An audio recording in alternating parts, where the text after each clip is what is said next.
Hello, my name is Sara Farid and I'm a Pakistani photojournalist. I have been covering news and politics in Pakistan since 15 years. I am a freelance photojournalist and I file for the New York Times and Guardian and Reuters and AFP. But as a freelance photojournalist, I have the independence to choose what I want to do, and I feel really passionate about working on women issues and covering sexual minorities. And since 3 years, I've been following transgenders in Pakistan, who are one of the most marginalized community.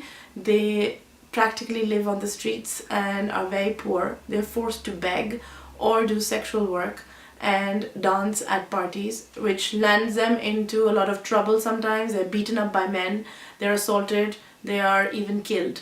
And so I went to their houses and I started documenting their lives behind the scenes, like what we see in public, and how they live. They live in these communal houses which are called deras, and how they cook together, how they share their time together. But as while doing that, you also realize the kind of violence that they're subjected to. Some of them, they had their hair chopped off by men in public. Some were really badly beaten up. And as I think in Pakistan, you realize growing up as a woman, all of us have in some way faced some sort of bias, harassment, violence, abuse, and it kind of makes you feel that you need to become a voice for all those people who face some sort of discrimination and violence, and you need to give them space to talk about their issues.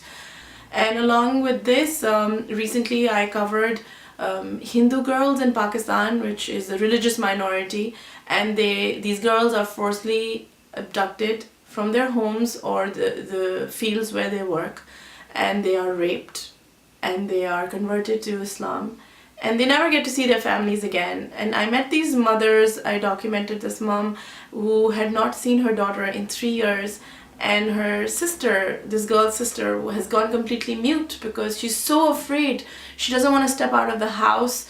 And these are the issues that exist, and I think it's important to talk about them. And as a woman, I have access to these communities, and I'm able to photograph them.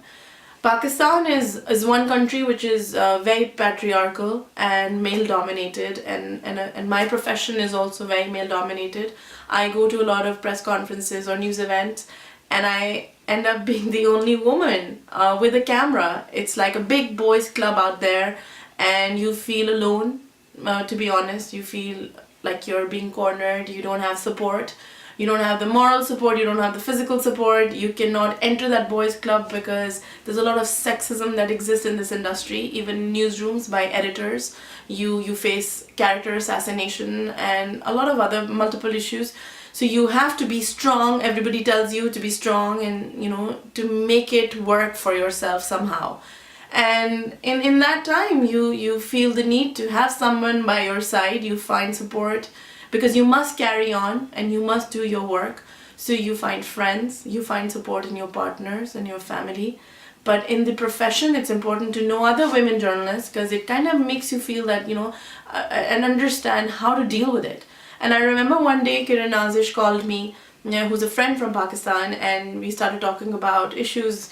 And she told me that she's setting up this coalition for women in journalism, not just in Pakistan but all over the world, which will connect them in different roles, like a mentor or a mentee or a counselor or just a friend or somebody who's out there who's already done a story, who can, and in their capacity they can help you. The idea of setting up this coalition for women in journalism is fantastic, but for me personally right now it's most useful because me and my husband, we are living in exile in France right now because we were forced to leave Pakistan. We had security threats, and now I am in this new country where I haven't worked. And through the platform of a coalition of women journalists, I'm meeting new people. They are connecting me to journalists who work in this region, in Europe and other countries. And I think it's for me, it's proving to be a great opportunity to be part of this coalition and figure out my future plans.